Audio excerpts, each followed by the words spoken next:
Hali gani msikilizaji, karibu sana katika kipindi cha Songa Kidigitali. Mimi ni Koleta Hume. Nami ni Beka Muhamba. Kipindi hiki ni sehemu ya programu ya mpango wa ushirikiano wa kidigitali Tanzania kupitia shirika la Tech and Media Convergence kwa ufadhili wa Balozi wa Marekani Tanzania kwa ushirikiano na idara ya ofisi ya masuala ya Afrika nchini Marekani. Programu hii ya mpango wa ushirikiano kidigitali imelenga kuwajengea uelewa wananchi na kukuza ufuatiliaji wa taarifa za vyombo vya habari, kupata uelewa juu ya matumizi sahihi ya mitandao ya kijamii, kugundua fursa na hatari zilizopo katika maendeleo haya makubwa ya kidigitali.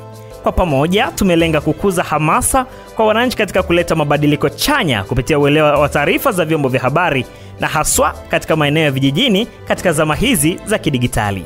Sehemu ya kipindi hiki tutangazia mwongozo wa wazazi na usalama mtandaoni kwa watoto.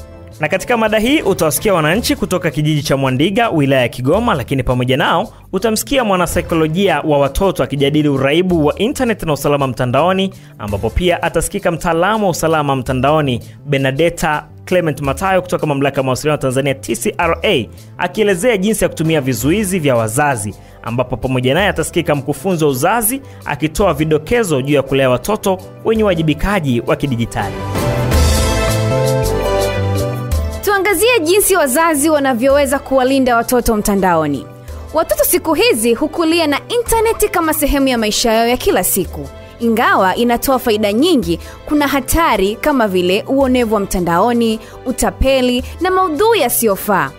Wazazi lazima wachukue jukumu kubwa katika kuwaongoza, kuwalinda na kuelimisha watoto wao kuhusu matumizi salama ya internet. Katika kuongoza watoto hapa tunazungumzia suala la elimu na mawasiliano. Hapa wazazi wanatakiwa kuzungumza na watoto kuhusu usalama mtandaoni mapema na mara kwa mara. Hii huwasaidia kufanya maamuzi bora.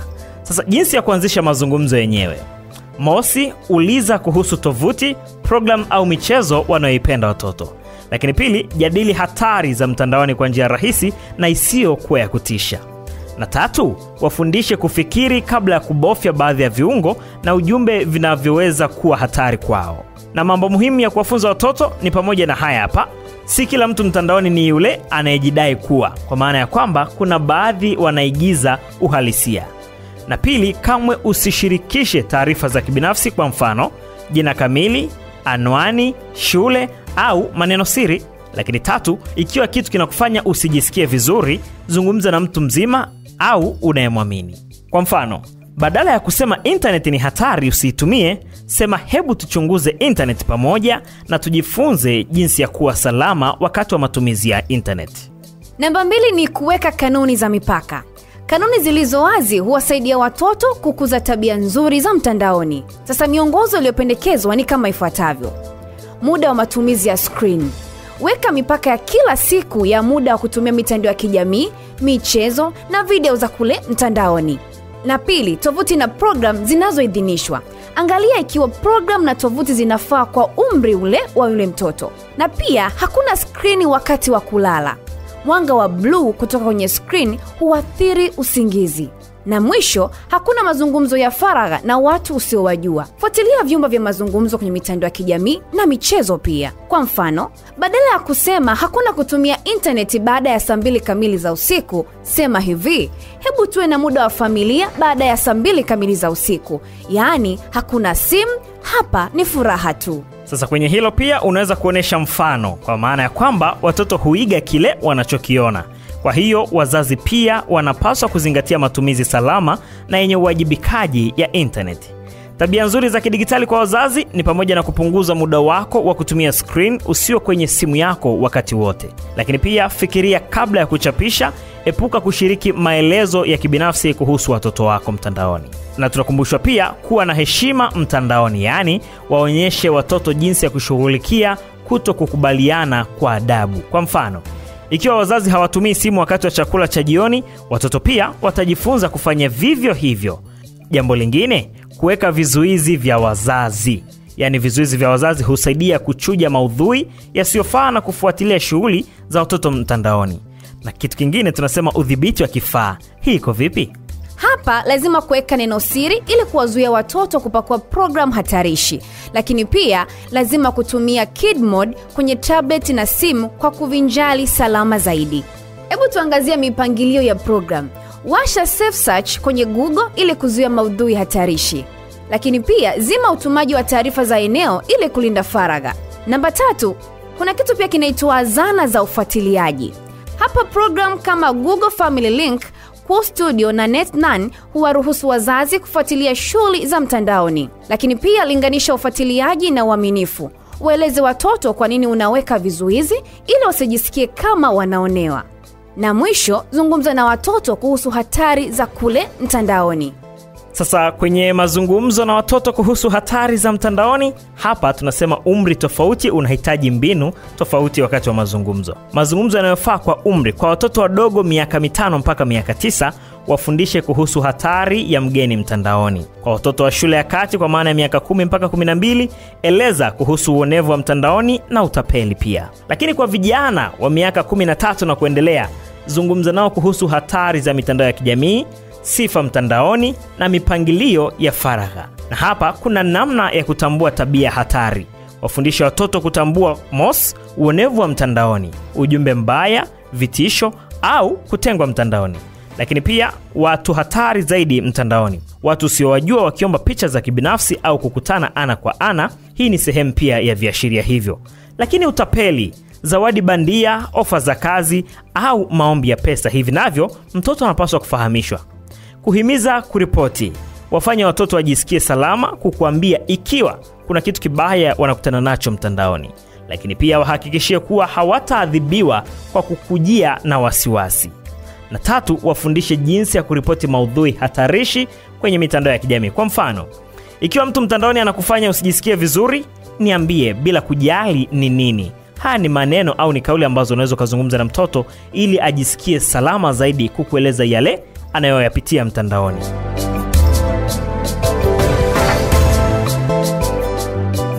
Katika mada hii utawasikia wananchi kutoka kijiji cha Mwandiga, wilaya ya Kigoma, lakini pamoja nao utamsikia mwanasaikolojia wa watoto akijadili uraibu wa internet na usalama mtandaoni, ambapo pia atasikika mtaalamu wa usalama mtandaoni Benedetta Clement Matayo kutoka Mamlaka ya Mawasiliano Tanzania TCRA akielezea jinsi ya kutumia vizuizi vya wazazi, ambapo pamoja naye atasikika mkufunzi wa uzazi akitoa vidokezo juu ya kulea watoto wenye wajibikaji wa kidijitali. Tuandikie kupitia nambari ya simu 0677 000009 au kupitia mitandao yetu kijamii @mainfm Tanzania. Sasa katika meza ya majadiliano hii leo tuko na wananchi kutoka kijiji cha Mwandiga, wilayani Kigoma, na ni wazazi pia. Tutakuwa tunaangazia baadhi ya mambo hasa kuhusiana na mada yetu hii leo, ambapo pamoja nayo tutaangazia ni muda gani sahihi wa matumizi ya screen au kuangalia TV kwa watoto. Lakini pia tutaangazia ni jinsi gani wazazi wanapaswa kuangalia mitandao ya kijamii pamoja na watoto wao. Bila kusahau pia tutaangazia ni hatari gani kubwa ambayo inawakabili watoto hasa katika zama hizi za kidigitali pamoja na mabadiliko ya teknolojia. Ni hatari zipi ambazo zinawakabili mtandaoni hii leo?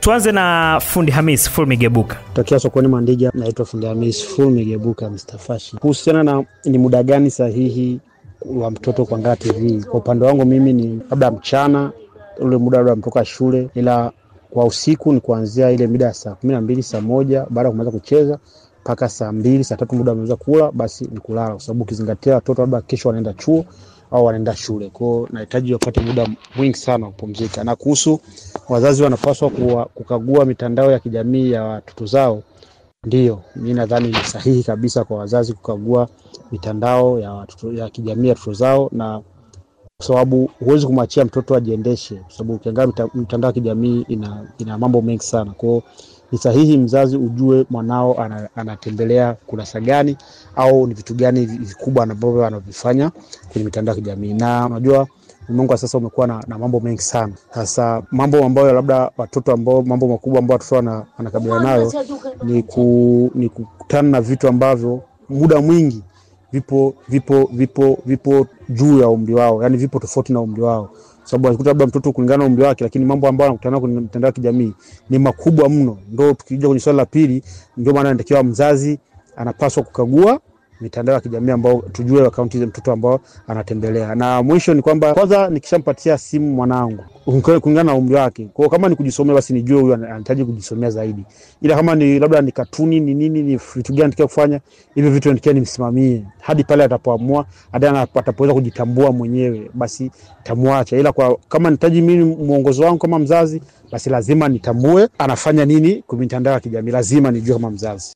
Kwa majina naitwa Betha Mshana. Betha, unafikiri ni muda gani sahihi wa matumizi ya screen au kutazama TV sana kwa mtoto? Kwa upande wangu mimi nadhani ni weekend.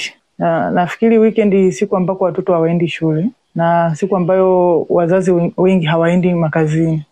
Na sio weekend nzima kuanzia asubuhi mpaka jioni. Maybe wanaweza wakapewa kuanzia saa 8 mchana labda mpaka saa 12. Kwa sababu na siku nyingine za kazi ambazo labda ni saa 12 mpaka saa 3 usiku wanapoenda kulala. Na unakubaliana na matumizi ya mitandao ya kijamii kwa watoto? Tunapozungumzia watoto tunawacategorize katika nafikiri sehemu kama sio kuu 3 ni 2. Kuna hawa watoto ambao ni wadogo, tukianza 0 mpaka under 5, yani mwaka 0 mpaka 5. Alafu kuna hawa miaka 6 mpaka 10 hadi 12. Alafu kuna 12 mpaka 17. Kwa matumizi ya mitandao kwa hawa mwaka 0 mpaka 5 sio vizuri sana kuwazoesha kuwa kwenye mitandao, maana wanatengeneza ile tunaita addiction. Wanakuwa wanapenda kulilia. Mtoto analilia simu au analilia kuona TV, katuni. Lakini na hawa miaka 6 mpaka 10 na ngapi, wengine ndio wao wanaangalia series na nini. Lakini kwa hawa ambao wako shule maybe za sekondari, mitandao inaweza ikawasaidia katika masuala mbalimbali. Kwa mfano kwenye elimu tumeona sasa hivi kuna masuala ya mitihani au kuna hapo ambazo zinawafundisha. Kama mtoto anaweza akaconcentrate kule, anaweza akapata maswali mbalimbali ambayo anaweza kumsaidia kwenye elimu yake. Na unafikiri wazazi wanapaswa kuangalia mitandao ya kijamii ya watoto wao? Ni muhimu kwa sababu watoto wote wako chini ya wazazi na ndio walezi wao wakubwa. Unapomnunulia mtoto simu, na uzuri wa hizi simu zetu ukienda kwenye searching kule au hata kwenye TV kujua ni kwa nini chaneli hii watoto wanapenda kuangalia zaidi na nini, wewe pia unatakiwa ukae nao siku moja uone kama ni tamthilia au ni nini wanakifuatilia, je kiko ndani ya maadili na je kinawasaidiaje wao katika ukuaji wao. Kwa hiyo ni vizuri kuwafuatilia. Kama ni simu maybe wewe unaimonitor kuiangalia wanapenda kusearch nini au wanafanya nini, kwa sababu simu kimwachia muda wote akawa anakaa nayo, hasa hizi simu kubwa ni changamoto kwa vijana. Maybe kwa viswaswadu at least anaweza akawa nacho kama chombo cha mawasiliano, lakini kwa hizi kubwa zina mambo mengi. Kwa hiyo wengine ni wajanja zaidi. Unaweza kumwachia akawa na search kimaliza na delete. Kwa hiyo hata kama unamfuatilia kwako inakuwa ni ngumu. Lakini nafikiri kuna umuhimu wa watoto kabla ya kupewa hivi vifaa vya mawasiliano kukaa nao chini na kuongea nao. Kwa sababu dunia sasa hivi kuna mambo mengi. Usipompa wewe atapewa na mtu mwingine, na asipoangalia kwake ataangalia kwa rafiki yake. Unaona kuna changamoto kama hizo. Kwa hiyo moja kabisa yeye kijana ajue kwa nini anamiliki simu na inamsaidiaje katika mazingira yake ya kila siku. Unafikiri kwa nini sasa ni muhimu kwa wazazi kufuatilia kwa ukaribu? Kufuatilia ni kujua kwa sababu mienendo yao pia. Kwa sababu mtoto anaweza akaona kitu kwenye simu akabadilisha akili yake na kuanza kutaka kuishi kama fulani aliyemuona kwenye mtandao. Akijua yale maisha mtandao ni halisia. Lakini kiukweli yale maisha sio halisia. Kwa hiyo ndio maana anarudi pale kuendelea kukaa na watoto, kuwaeleza hizi simu zimeletwa, wewe ujue mipaka yako. Unaenda wapi, unaangalia wapi na unaishia wapi. Lakini ukisema tu kwamba umwachie yeye mwenyewe tu kuwa anaangalia kwa kufikiria inakuwa ni ngumu. Kwa uelewa wako nafikiri ni hatari gani kubwa hasa watoto wanakabiliana nayo mtandaoni katika nyakati za hizi? Kama nilivyosema awali kwamba watoto wamegawanyika katika makundi maybe 2 au 3. Hawa ambao tayari wako kwenye jibare, changamoto wanaopata ni wengine wanajiingiza kwenye mahusiano kwa kuangalia picha mbalimbali ambazo sio rafiki sana kwa ukuaji wao, na matendo mengine yanayofanyika kwenye mtandao. Tunaona kama kwenye TV kuna sheria ambazo zinakataza baadhi ya vipindi. na kuna mida ambayo unaona kabisa kipindi hiki kinafaa kwa ajili ya watoto chini ya miaka 18 na kipindi hiki hakifai. Kwa hiyo unaona ile tangazo linapita. Kwa hiyo kama mzazi wewe mwenyewe ushajua hichi kipindi akiwafai watoto wa umri fulani, kwa hiyo ni vizuri watoke kwenye ile channel waende channel nyingine. Lakini kwenye simu ni changamoto. Mtoto akijiunga TikTok anaona maudhui yote, akiingia Instagram anaona maudhui yote, akisearch Google anaona kila kitu. Kwa hiyo mimi nafikiri tunarudi pale tu kwamba kuna umuhimu wa kuwapa watoto elimu kabla ya kuwanunulia vifaa vya mawasiliano. Na unajua mtoto wako anafanya nini mtandao? Kwa mimi mtoto wangu anapenda kuangalia katuni. Na hizo katuni lazima nizidownload mimi. Na nyingine huwa anaangalia kwenye TV. Kuna channels ambazo zinaonesha katuni. Lakini sasa hivi tumeambiwa tu pia hata hizo channels tuwe nazo makini. Sio channels zote ambazo, kwa sababu ukilipia kingamuzi unapewa na channels za nje. Kwa hiyo kuna channel ambazo sio rafiki pia kwa watoto. Kuna katuni wewe mzazi kama una macho ya kawaida unaweza kuziona tu ni katuni. Lakini kumbe ndani zimebeba maudhui mengine. Kwa hiyo yeye anapenda tu kuangalia katuni kwenye simu. Ndio anacho, sababu yeye bado ni mdogo. Pengine Betha, unaweza kushiriki nasi kisa chako cha kweli cha hatari ambacho kilitokea kule mtandaoni, aidha ni kwako au kwa mtu wako wa karibu, na jinsi gani ambavyo tatizo hilo lilishughulikiwa? Kuna jirani yangu ambaye yani alikuwa anashare simu na watoto wake. Yani mama yao ndo ana simu, lakini ukiangalia watoto wote wanashika ile simu. Lakini mama yake, unajua kila mtu ana privacy, simu ya mkononi ni ya mtu binafsi. Kwa hiyo alikuwa anaachia watoto wake wao wanaangalia ile simu. Maybe yeye hakujua au alikuwa anajua watoto wanaangalia picha kwenye gallery kama kawaida, lakini watoto walienda zaidi bila yeye kujua. Kwa hiyo ikapelekea watoto kujiingiza katika ngono za mapema. Kwa kukuta kwamba mamao kule ndani kulikuwa wanaangalia vitu visivyofaa, na hatima yake binti kupata ujauzito. Kwa hiyo unaona kabisa kwamba mimi ninavyofikiri kwamba maybe wale watoto wasingeangalia ile simu, maybe wasingepata hata kujua vitu vingi kutokana na mtandao. Lakini kwa hao wadogo ninachokiona ni addiction, kwamba mtu huwezi kukaa na simu yako mpaka mtoto analilia, yani unakuwa tena kama kero. Kwamba yani kila ukifika kutoka kazini anataka simu, aangalie katuni zake. Kwa hiyo ameshakuwa amepata uraibu, tunasema ni uraibu kwa Kiswahili, kwa hiyo simu yako. Kwa sababu sasa naona kuwa yani hata kama mtu akikupigia, mtoto yuko YouTube hawezi kuona zile calls mpaka amalize, mpaka achoke. Kwa sababu unakuta wengine hata ile concentration ya kufanya shughuli za nyumbani, kucheza na wenzake hataki. Yeye anataka tu kucheza kwenye simu yako. Yani hana ile kwenda kucheza na wenzake, kutengeneza ule urafiki, kucheza michezo ya kumjenga kiakili. Yeye anachowaza ni simu tu. Na ukimpa simu anakaa masaa 2-3. Hatoki hapo. Ukimwona amenyanyuka ameenda kujisaidia, amerudi pale. Kwa hiyo unaona kabisa huyu mtoto ameshapata addiction. Na hata ukimuita yani anakuwa ni mzito. Ukimnyima simu anakasirika, analia kabisa. Kwa Agent Juma Hussein Kimtanange, je, wazazi wanaruhusiwa au wana haki ya kukagua mitandao ya kijamii wanao? Hili swala limekaa kwa namna mbili. Ndio, kwanza mtoto bado ataendelea kuwa chini ya himaya ya mzazi wake, kwa mzazi wake ana haki pia kumkagua kwa mambo yake baadhi. Lakini pia kaangalia kwa upande wa pili, upande wa sheria ya faragha, bado mzazi hutoruhusiwa au hutokuwa na nafasi ya kumkagua mitandao ya kijamii ya mwanao kwa sababu hiyo ni faragha. Ila pia tukiangalia kimaadili, inaruhusiwa mzazi kukagua mitandao ya kijamii ya mwanao sababu bado ni mwanao, ataendelea kuwa chini ya himaya yako tu. Kwa hiyo kwa upande wa pili hapo kuna nafasi kubwa pia, naweza kusema kama mimi kama mzazi naruhusiwa pia kukagua, sababu mienendo ikiwa mibaya lawama kubwa itakuja kwangu mimi mzazi. Naitwa Mariam Saleh. Kiukweli kwa mimi mtoto wangu bado ni mdogo sana, kwa hiyo hata hiyo mitandao ya kijamii sidhani kama anaijua. Lakini nadhani kwa wazazi ambao wana watoto ambao tayari wameshaanza kuwa watu wazima, wameshaanza kujitambua, ni vizuri zaidi kujua mtoto wako huwa anafuatilia nini hasa kwenye mitandao ya kijamii, ili kujua pia tabia zake, mindset yake ambavyo itakuwa. Kwa sababu kama mtoto atakuwa anafuatilia vitu ambavyo sio vizuri kwenye mitandao ya kijamii, wewe kama mzazi moja kwa moja itakuwa rahisi kufahamu kutokana na tabia ambazo atakuwa anazionyesha au baadhi ya maneno ambayo atakuwa anayatamka kwa watu au mbele yako au akiwa na marafiki zake. Kwa hiyo nadhani ni nzuri sana wazazi tukawa tunawafuatilia na kujua watoto mara nyingi kwenye mitandao ya kijamii huwa wanaperuzi nini, huwa wanafuatilia nini, huwa wanatazama nini na kusikia nini. Kwa hiyo ukijua hiyo itakuwa inakusaidia sana wewe kama mzazi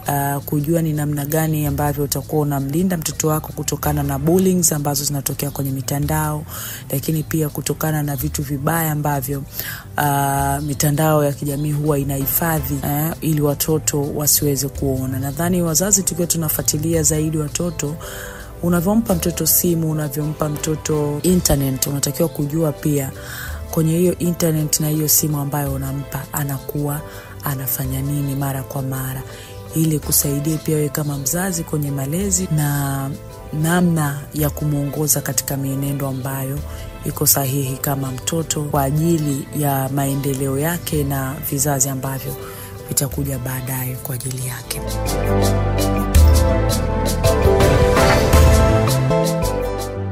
Msikilizaji, nikukumbushe tu kwamba kipindi hiki ni sehemu ya programu ya mpango wa ushirikiano wa kidigitali Tanzania kupitia shirika la Tech and Media Convergence kwa ufadhili wa balozi wa Marekani Tanzania na kwa ushirikiano na idara ya ofisi ya masuala ya Afrika nchini Marekani. Tuandikie kupitia nambari ya simu 0677 000009 au kupitia mitandao ya kijamii @mainfm Tanzania. Sasa baada ya kuwasikia wananchi kutoka kijiji cha Mwandiga wilayani Kigoma, tumezungumza pia na Efeta Msiga. Huyu ni afisa ustawi mfawidhi ndani ya manispaa ya Kigoma Ujiji, na hapa anaelezea juu ya malezi sahihi na makuzi ya watoto kwa kuendana na kasi ya mabadiliko ya teknolojia bila kuwapishanisha na ukuaji wa kidigitali. Naposema masuala ya kimtandao, watoto wanahitaji sawa kuingia kwenye hili swala la utandawazi pamoja na mitandao, lakini wanaingiaje? Unajua mtoto kwanza kuanzia mfano miaka 0 mpaka miaka 8 anahitaji uchangamshi, lakini mfano ukimwekea TV ukasema inamchangamsha sio sawa. Unajua mtoto anajifunza kwa kuangalia, lakini pia anajifunza kwa kuona nini kinafanyika. Kwa hiyo anahitaji zaidi kuwa karibu na wazazi au walezi ili aweze kupata uchangamshi ambao tunasema huu uchangamshi kwanza, yani ni ule uchangamshi ambao ni hai. Maana yake kwamba akimwona mzazi anafanya kitu fulani mtoto atatamani kufanya. Lakini vile ambavyo tunaviona kwenye TV, unamwekea mtoto hapo akae ndani asubuhi mpaka jioni, kwanza unamnyima uhuru wa kufanya mazoezi. Atakaa tu sehemu moja. Lakini anapopata uchangamshi, mfano akienda kwenye daycare center au akienda sehemu ambayo wanalea watoto, ni nzuri zaidi kuliko hii ya kumpa muda mrefu mtoto akakaa ndani anaangalia TV au anaangalia simu. Ni sawa mtoto anaweza kaa anachezea simu, lakini katika umri mdogo pia sio sawa. Kwa nini? Kiafya mtoto anahitaji kwanza macho yake, yani asipate mwanga mkali au asipate mwanga mdogo. Kwa hiyo sio rahisi kila mzazi akajua kwamba huu mwanga unamtosha mtoto au umtoshi. Kwa hiyo unaweza kumharibia pia mtoto macho akiwa bado angali mdogo. Kwa hiyo mimi nadhani mchangamshi mzuri ni ule ambao ni live, watoto wa mjini wanasema, au ni ule uchangamshi ambao ni yani unauona mtoto anapata uchangamshi mzuri zaidi kuliko uchangamshi wa kumwekea TV au kumwekea simu ili aweze kupata uchangamshi sio sawa. Mimi nadhani unapomwacha mtoto akutane na watoto wenzie au akutane na mtu mzima ambaye atamsaidia kwenye hizi daycare au kwenye vituo hivi vya kulelea watoto ni mzuri zaidi. Lakini tunaposema kwamba anahitaji ajue vitu vingine, mfano kuangalia labda wanyama, iwe kwa muda. Awepo mkubwa pia anayemwangalia, lakini pia isiwe kila mtoto kuanzia asubuhi mpaka jioni kawekiwa TV hapo ni TV tu, na wakati mwingine haimsaidii mtoto pia kujenga zile silabu. Mtoto anapoona matamshi yanavyoongelewa inamsaidia pia kumjenga naye. Ndio maana wazungu wanasema kuna mother tongue. Yani ile lafudhi ya Kichaga ile aisikie kabisa. Kama ni lafudhi ya Kinyakyusa aisikie. Kama ni lafudhi ya Kihaya aisikie. Lakini unapomwachia TV mtoto anakuwa na ile tone ambayo sio, yani ile mother tongue tunaipoteza. Kwa hiyo ni vizuri watoto nalelewa kwa malezi yale ambayo ni live, yani kwa kuona mazingira yakoje. Mwache mtoto acheze, lakini TV iwe ni yani kama iwe supplement watu wazungu wanasema, au ni kitu cha nyongeza. Isiwe ndio malezi na makuzi ya mtoto yapatikane kwenye hizi social media au hizi kwenye TV. Hapana. Tunavyosema kwamba tunajaribu kwenda na kasi ya mabadiliko ya teknolojia, utandawazi sasa hivi ni mkubwa sana na hatutamani kumuona huyu mtoto akibaki nyuma. Nafasi ya mzazi sasa kwenye haya malezi kuhakikisha kwamba pamoja na kwamba tunamlea, tunamkinga sikumbane na changamoto mitandaoni, lakini bado tunahitaji kumuona huyu mtoto naye pia akikuwa katika uwanda huo, kwamba anajua matumizi ya mitandao ya kijamii, anajua matumizi ya internet, lakini hatutaki aharibikiwe. Nafasi ya mzazi hapa ni kwanza, mzazi uangalie pia ni umri mpi mtoto unaanza kumpa hizi devices. Mfano kumpa sijui tablets, kumpa simu, yani kumwacha na kaa muda mrefu kwenye TV. Yani tuangalie pia na umri. Umri unahitaji sana kujua kwamba huu ni umri ambao mtoto anaweza ukamsaidia. Kama nilivyosema mwanzo, mtoto akikaa muda mrefu anaangalia simu au anaangalia TV, kuna athari pia za macho. Lakini pia mtoto atakaa sehemu moja, hafanyi yale mazoezi, exercise zile za mwili tu. Kwa hiyo yani tuangalie umri wa watoto pale tunapoamua kuwaingiza kwenye hayo mambo ya kimtandao. Sawa, ajifunze kwenye mtandao, lakini kwa umri na kwa muda. Isiyo kuanzia asubuhi mpaka jioni. Mimi mwanangu nikimpa simu, yani anajua anaingia sehemu ya game, anajua visa, hajui kusoma, lakini anaweza kufanya hivi. Sawa, anaweza, lakini ina manufaa gani? Kama mtoto angeenda kwenye daycare akajifunza, angekutana na watoto wenzie akacheza nao, inamsaidia zaidi mtoto kujua. Kama hivyo ninavyosema, tunawafanya hao watoto wanapoteza hata ile mother tongue, yani ile lafudhi ile ya huyu ni nani, huyu asili yake ni wapi, inapotea kwa sababu ya masuala ya nini, ya mitandao. Kwa hiyo tujitahidi pia kuwachukua hawa watoto na kuwapa ile asili yetu, tusiipoteze kwa kwenda kwenye mitandao. Mitandao ina nafasi yake, lakini bado ile asili iwe na nafasi yake.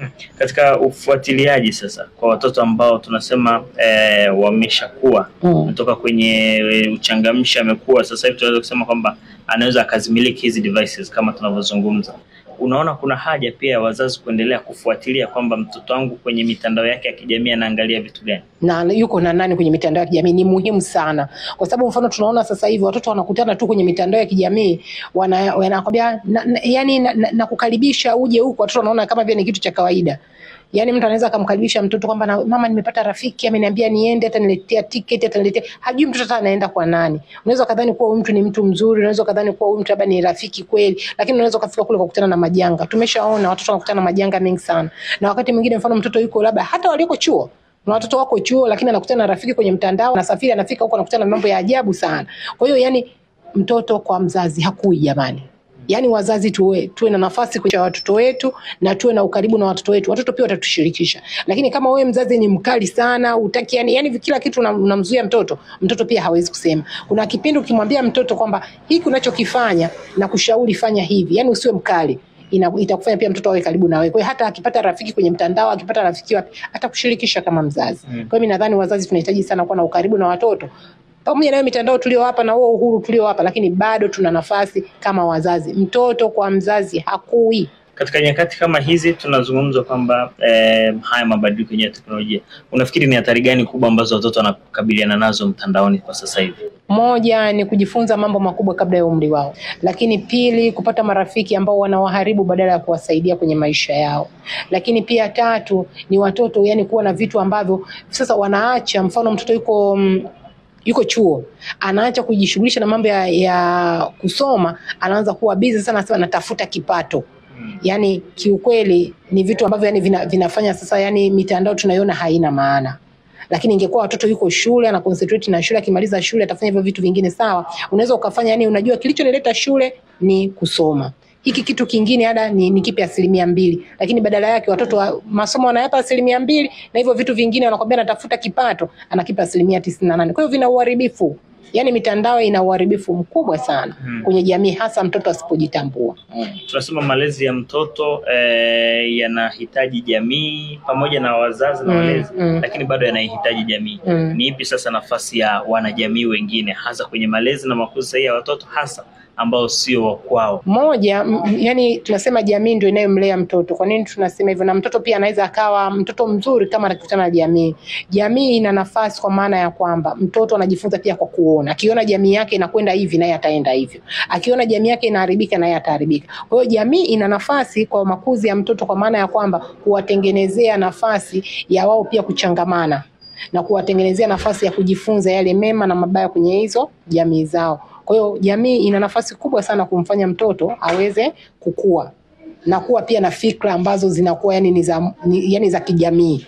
Lakini mtoto usipomfanya akachangamana na jamii, unamtengenezea mtoto pia na ule ubinafsi. Lakini akichangamana na jamii, mtoto pia anakuwa na uwezo wa kuona kwamba hiki kitu ni cha kijumuiya. Kwa hiyo mtoto anaweza akaishi kwenye jumuiya, anaweza akaishi sehemu yote hata kama sio wazazi hawapo. Lakini kama ulimpa ile elimu ya kuona kwamba jamii pia na yenyewe ni sehemu yake, mtoto anakuwa mtoto mzuri. Matumizi ya internet na mitandao ya kijamii ni muhimu kwenye malezi na makuzi sahihi ya watoto. Yana nafasi yake. Okay. Yani internet na mitandao ya kijamii ina nafasi kwenye malezi ya watoto. Twende na mitandao, lakini pia bado tuone kwamba tuna umuhimu wa watoto hawa kuishi kwenye jamii.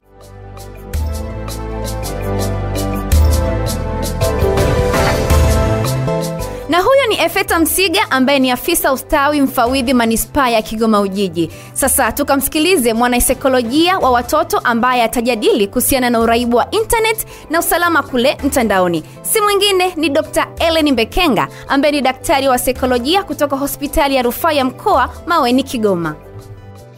Kwanza niseme tu, ukisema mtu ana uraibu ambao ni kati ya changamoto za afya ya akili, anakuwa na dalili zifuatazo. Ametumia kitu kwa wingi, amejaribu kupunguza au kuacha lakini ameshindwa, kimeanza kuathiri au kuingilia katika maendeleo yake na uwezo wake wa kufanya vitu ambavyo alitakiwa kufanya kila mara. Lakini pia anajaribu kukitetea, yani anajaribu kuona kwamba hakina madhara, lakini wengine ni kwamba asipokifanya anapata changamoto, anakikosa, wengine anakosa raha, mwingine anashindwa kufanya vitu vizuri. Sasa kwa upande wa watoto, uraibu wa mitandao ni kwamba unakuta mtoto anaweza kushindwa kufanya yale ambayo yalitakiwa kufanyika, kwa mfano kama ni shule au kufanya kazi shughuli mbalimbali za nyumbani, lakini ama mpaka anaingia kwenye changamoto na wazazi au walezi kwa sababu ya kutumia mitandao hii. Wengine mpaka pesa ambazo angeweza kutumia kwa kusevu au kufanya vitu vingine vya kimaendeleo kama kununua kitabu na nini, mwingine hadi nauli badala aitumie kufanya kama nauli, anaona bora atembee lakini asikose hela bando. Kwa hiyo hapo tunasema kwamba huyu ameanza kupata uraibu. Lakini mitandao ya kijamii na tuseme tu matumizi kama ya simu, hizi televisheni na nini, bila usimamizi kwa watoto sio salama kwa kweli, kwa sababu kule kuna kila kitu. Kwa maana hiyo hata wale wanaotangaza biashara wao wanakuwa wameweka mitandaoni kwa ajili ya watu tofauti, lakini anapoona mtoto akili yake haijapevuka kuweza kuchambua kipi ni kizuri na kipi sio kizuri, lakini hata pale ambapo anakuwa anajua amekatazwa bado hana ustahimilivu wa kuweza kujizuia. Kwa hiyo anajikuta katika hali ya kutaka kujaribu vitu tofauti. Na wataalamu wa matangazo wanajua kitu kinapojirudia mara kwa mara, mtu anakuwa anaingia ushawishi wa kutaka kukijaribu. Kwa hiyo kama zinakuwa ni vitu vibaya, kwa mfano ngono katika umri mdogo, lakini madawa ya kulevya kama hivi muziki na nini, anaona watu wanavuta shisha, wanavuta sigara, wanakunywa pombe nyingi, anashindwa, anaona kama ndo fasheni, na kwa sababu ni mtoto anakuwa anashawishika kufanya nini, kutumia. Lakini kuna hiki kitu ambacho pia ni sio salama kwa watoto, kinaitwa udukuzi au tunaweza kusema hacking. Mtoto anaweza ile picha zake alizopostiwa au alizojiposti mwenyewe, sauti au simu anayotumia inaweza ikatumika ndivyo sivyo kwa ajili ya kumshawishi kuingia kwenye vitu ambavyo sivyo. Tumeona watu wakiambiwa fanya hiki, usipofanya na kusemea kwamba umefanya hivi, au anaanza kuingizwa kwenye dili chafu kwa kuahidiwa vitu, au tu mtu anaanza kumuingizia mawazo ambayo kwa kawaida mtoto hautakiwa kuyapata. Na sasa kwa sababu simu ni kifaa binafsi, kompyuta hizi PC au laptop tunasema pia ni kifaa binafsi, inakuwa ni ngumu kusema ufuatilie, kwa sababu pia tunajua tu zina password. Kwa hiyo inakuwa ni ngumu kwa mzazi au mlezi kuweza kufuatilia, lakini na muda wa kupitia kila kitu. Watoto siku hizi wana kodi zao, lugha ambazo watu wazima kidogo wanakuwa wazielewi. Kwa kuja kuona madhara ya kile kitu inaweza ikawa inachukua muda na unakuta kimeshamuathiri sana. Hata ukiangalia watu wengi ambao wamejikuta, watu wazima ambao wameingia kwenye tabia zisizofaa, wengi wao walianza kama watoto na walikutana na vishawishi ambavyo walezi wao hawakujua. Kwa hiyo kiukweli kama kitu kinakuwa kinaonekana kama kinahitaji parental guidance, ile usimamizi wa mzazi, au kimeandikwa kabisa kisitumike kwa mtu wa chini ya umri fulani, pa kifuatwe hivyo. Lakini la, hata kama hakijaandikwa, yafaa kweli kwa watoto ambao ni wadogo zaidi, hasa labda shule ya msingi, walezi au wazazi wajitahidi sana kuchambua kile ambacho mtoto anaweza kuona au kusikia kutoka katika mitandao ya kijamii. Sio watu wote kwenye mitandao ya kijamii au vitu vyote vinafaa kwa watoto. Asante sana Dr. Ellen Mbekenga kwa ufafanuzi wako mzuri sana. Sasa kutoka Mamlaka ya Mawasiliano Tanzania TCRA Kanda ya Ziwa, huyo hapa Bernadetta Clement Matayo, mtaalamu wa usalama mtandaoni, na hapa anaelezea jinsi ya kutumia vizuizi vya wazazi. Ni nini wazazi wanapaswa kufanya kuhakikisha kwamba wanawalinda watoto wao dhidi ya matumizi ya mitandao ya kijamii? Nini wazazi wanatakiwa kufanya ili waweze kudhibiti ama kuhakikisha matumizi salama ya mitandao kwa watoto? Hii ipo wazi. Mzazi yeyote, mlezi, baba, mama, mjomba, walimu shuleni, wote tunao wajibu wa kuweza kuwalinda watoto dhidi ya maudhui yasiyofaa ambayo wanaweza kukutana nayo katika mitandao ya kijamii. Nini tunatakiwa kufanya ili tuweze kuwalinda watoto wetu? Cha kwanza, tunatakiwa kujiridhisha. Mtoto anaposhika kifaa chako cha mawasiliano, hii inaweza kuwa ni simu ya mkononi ama inaweza kuwa ni kompyuta, chochote ambacho mtu anaweza kishika ambacho unaona kwamba anaweza akaingia akapakua maudhui yasiyofaa au maudhui ambayo sio salama kwa umri wake. Kwa hivyo lazima mzazi ama mlezi, lazima tujiridhishe na tujiulize, je, mwanangu nimempatia simu, nina uhakika hata kwenda moja kwa moja kuangalia maudhui ambayo mimi sipendi mtoto huyo ayaangalie ama asikilize kwenye kifaa changu? Kwa lazima pia tuchukue muda wa kuweza kujiridhisha. Ipo pia kasumba ya wazazi wengi, hususan kina mama, kuwapatia watoto simu wacheze magemu. Pengine mtoto mdogo anamsumbua, anampa game acheze ili aweze kutimiza majukumu yake. Je, utasema mtoto anaangalia game, je, ni game za aina gani anazoziangalia? Una uhakika na hizo game zina maudhui yanayofaa kwake? Sawa, anaweza kuwa anaangalia game nzuri tu, inaweza kuwa ni game ya mpira pengine, lakini je, game zote ni sawa? Lakini zingine zote zina unaweza kukuta pia game ni nzuri lakini ina matangazo ambayo hayafai kutazamwa na watoto.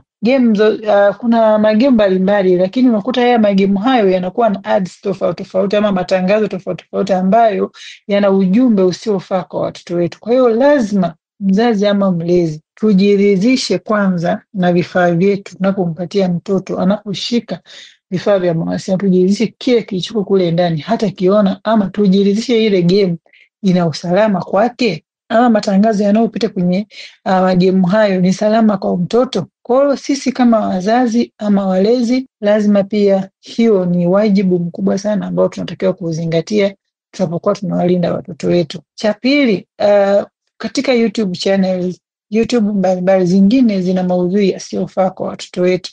Mtoto anaweza kukuta anaingia kwenye YouTube anapakua maudhui mbalimbali ama apps mbalimbali ambazo si salama kwake. Kwa hivyo kama mzazi ama mlezi, unatakiwa pia kumlinda mtoto wako na maudhui ambayo anaweza akapata katika YouTube channel au anapokuwa anapakua apps mbalimbali katika vifaa vyetu vya mawasiliano.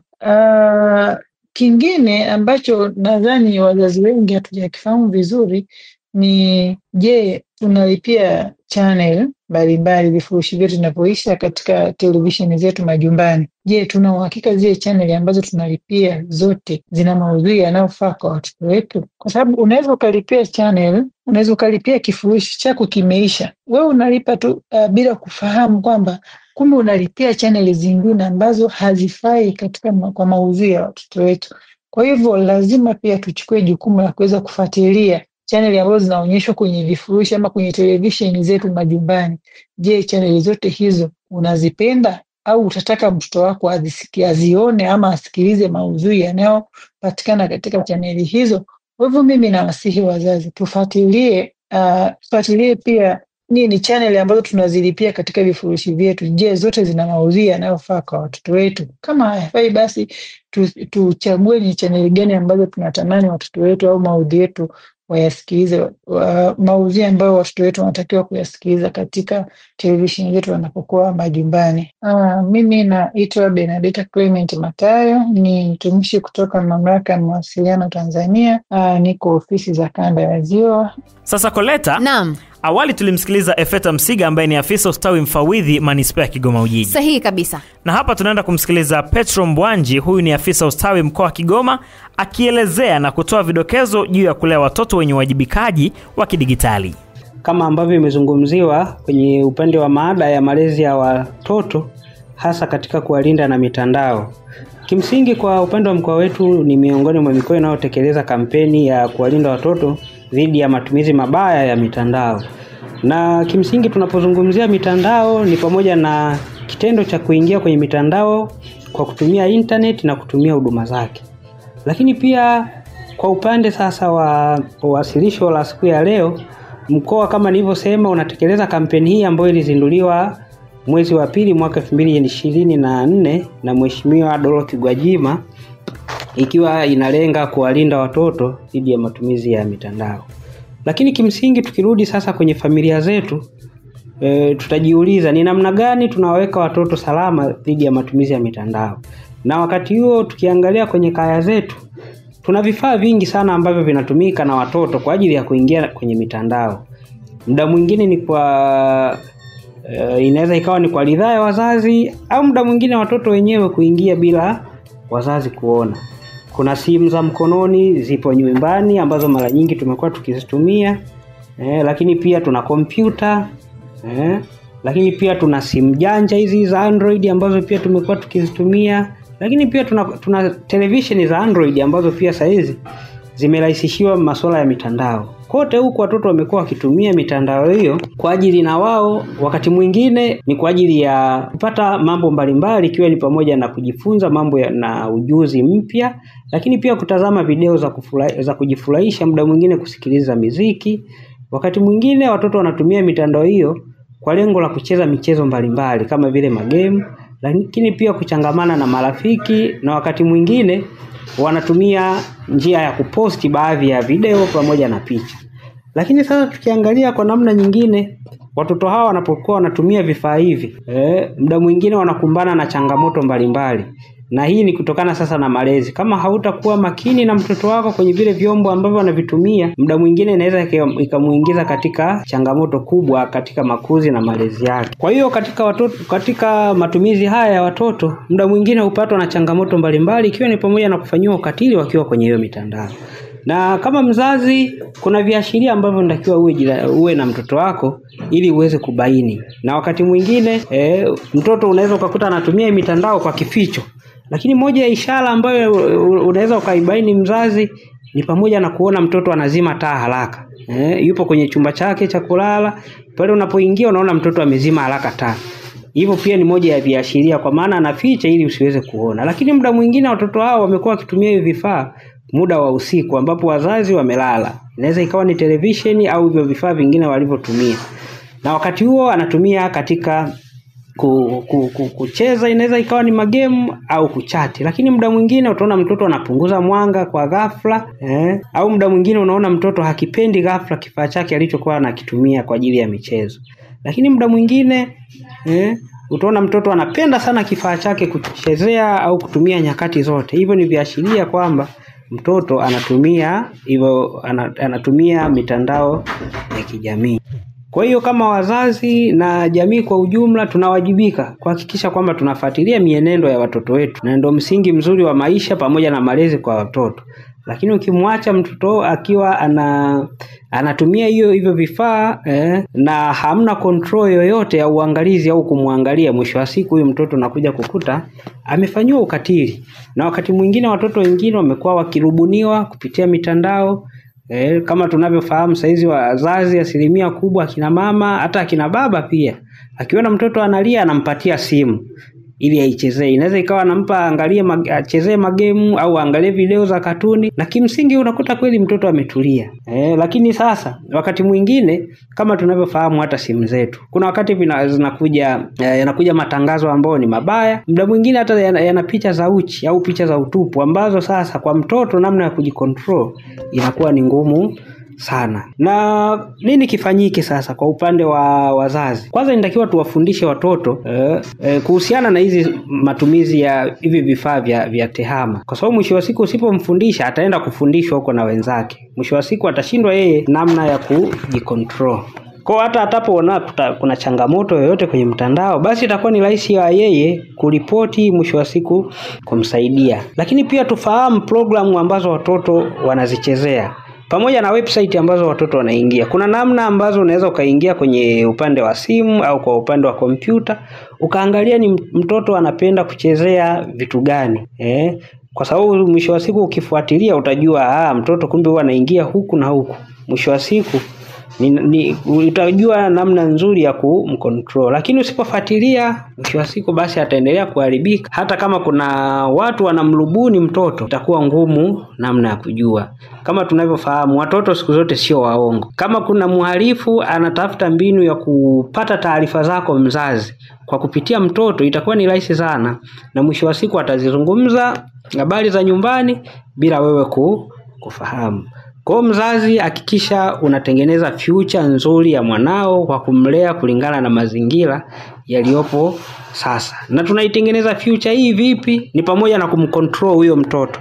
Kwa sababu usipomcontrol, kuna wakati mwingine ataposti picha ambazo hazina maadili. Wewe unaweza ukawa ufahamu, lakini mtoto mwisho wa siku kumbe amepigana picha na mtoto mwenzie, muda mwingine ni picha za utupu. Wao wanaamini kwamba ni furaha, anaziposti. Sasa akiposti hiyo picha, future yake kimsingi inakuwa imeharibika. Katika makuzi yake, bado ile kidonda cha picha ambazo zilipostiwa katika hiyo mitandao, mwisho wa siku zinakuwa zinamuumiza. Jambo la jingine ni kutengeneza mahusiano mazuri ya mtoto pamoja na kuwa na ukaribu. Utaweza kujua nini mtoto anapendelea kuchezea, ni maeneo yapi anapenda kutumia kwenye simu. Lakini pia muda mwingine angalia followers ambazo anao huyo mtoto. Ukiangalia wale followers, muda mwingine utaona kuna wapo ambao wengine ni, kwanza hata majina yao tu utaona ni majina ya hatari. Kwa hiyo lazima umuonye mtoto kuhusiana na aina ya watu kama hao ambao anakuwa anawasiliana nao. Jambo jingine katika kumlinda mtoto ni pamoja na kutengeneza password ambazo ni strong. Weka nywila ambazo mtoto itakuwa ni vigumu yeye kuzifahamu na kuingia kwenye hiyo mitandao. Lakini muda mwingine tunatumia television au kompyuta. Kuna namna nzuri ambazo pia unaweza ukacontrol vifaa vyako kwa kuweka password ambazo zitasaidia kumuepusha huyo mtoto kuingia kwa urahisi kwenye hiyo mitandao. Tukiacha simu zetu zikiwa ziko free, hazina password yoyote, mtoto atakuwa na uwezo wa kuingia muda wowote na kuchezea hizo, kama ni simu au kompyuta. Mwisho wa siku akakutana na hao wahalifu ambao mwisho wa siku wanaweza wakamlaghai au wakamfanyia huo ukatili. Na kwa upande wa kizazi cha sasa, muda mwingine ni ngumu sana hao watoto kuwaweka mbali na mitandao, kutokana na kwamba ndio utandawazi wenyewe. Lakini sasa utandawazi huu lazima mwisho wa siku tuone namna njema ya kuwalinda hao watoto. Kwa hiyo ni kuendelea kuimarisha ukaribu wa wazazi na watoto ili uweze kujua tabia na mienendo ya watoto pale nyumbani. Lakini pia muda mwingine inaweza ikawa ni shule, basi ni kuhakikisha, kama tunavyofahamu muda mwingine shuleni watoto wanadhibitiwa sana kutumia simu au kutumia mitandao ya kijamii. Kwa hiyo hata akiwa nyumbani muda mwingine anaweza akawa pale nyumbani au nje ya nyumbani anatumia hiyo mitandao. Kwa hiyo ni pale tu unyanyasaji au matukio ya ukatili yanapotokea kwa mtoto, kama tunavyofahamu kuna sehemu nyingi tu ambazo mtu anaweza akaenda kutoa ripoti pale ambapo amefanyiwa aidha ni vitisho, kwa sababu kama tunavyofahamu muda mwingine watoto wanatishiwa kupitia hivyo vifaa vya mitandao. Lakini muda mwingine kueneza uvumi wa mtandao ili kuharibu sifa ya mtu mwingine. Lakini pia inaweza ikawa ni kuiba account. Pale tu inapotokea mtoto ana viashiria vya kufanyiwa ukatili au kunyanyaswa katika mitandao, wewe kama mzazi inatakiwa umfundishe mwanao na kumuelekeza katika njia sahihi ambazo anaweza akaokolewa huyu mtoto. Cha kwanza tuna namba 116. Kimsingi namba hii hutumika kwa ajili ya kupiga na kutoa taarifa pale sehemu yoyote ambapo mtoto anafanyiwa ukatili.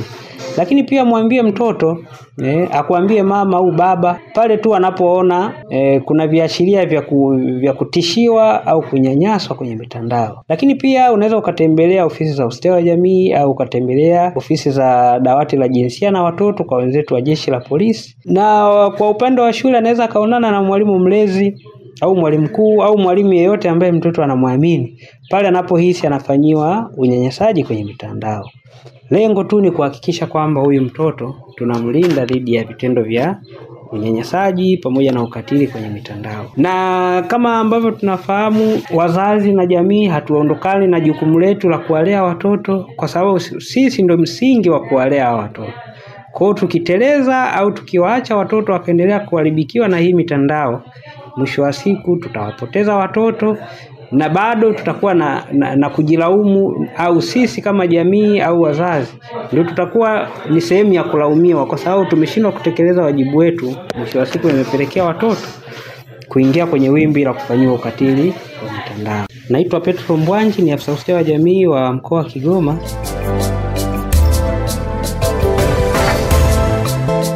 Msikilizaji, nikukumbushe tu kwamba kipindi hiki ni sehemu ya programu ya mpango wa ushirikiano wa kidigitali Tanzania kupitia shirika la Tech Media Convergence kwa ufadhili wa balozi wa Marekani Tanzania na kwa ushirikiano na idara ya ofisi ya masuala ya Afrika nchini Marekani. Kipindi hiki kimetayarishwa na studio za Main FM Radio Kigoma. Tufuatilie kupitia mitandao yetu ya kijamii @mainfm Tanzania au kupitia nambari ya simu 0677000009. Kwa niaba ya wote walioshiriki nasi, mimi ni Koleta Hume nami ni Beka Muhamba. Kwa pamoja tunasema mpaka wakati mwingine, kwa heri.